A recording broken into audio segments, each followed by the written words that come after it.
2,000 years ago, the most powerful empire in the West and the most powerful empire in the East were conducting the largest long-distance trade operation in human history. Silk, flowing west, gold, flowing east, across 5,000 miles of desert, mountain, and ocean, through dozens of intermediaries, neither empire fully understanding who was actually on the other end. Rome called China Ceres, the kingdom of silk, because that's almost all Romans knew about it. A mysterious civilization somewhere impossibly far to the east that produced a fabric so extraordinary that wealthy Romans paid fortunes for it. Pliny the Elder calculated Rome was losing somewhere between 50 and 100 million sestertii annually through the silk trade, an enormous transfer of Roman wealth disappearing along routes Romans didn't control, through merchants Romans didn't know, to a destination Romans couldn't reach.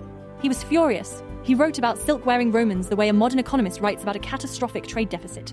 Roman senators debated restricting the trade. Some argued silk was morally corrupting, as well as economically devastating.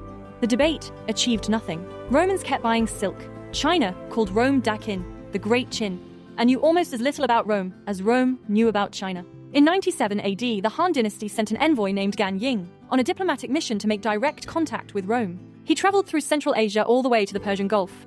There he encountered Parthian merchants. The Parthians were the middlemen of the ancient world, sitting between Rome and China, controlling the Silk Road, charging whatever they wanted. They had no interest in Rome and China making direct contact. So they told Gan Ying the sea crossing to Rome would take at least 2 years, possibly 3, with enormous danger. It would actually have taken around 2 months. Gan Ying turned back. The Parthians kept their monopoly. Rome and China remained separated by the most profitable middlemen in human history. In 166 AD, a Roman delegation finally arrived at the Han Dynasty court, bearing gifts, ivory, rhinoceros horn and tortoiseshell. The Chinese were politely underwhelmed. The Romans had apparently brought gifts acquired along the way rather than anything distinctly Roman. The ancient world's most anticlimactic diplomatic meeting.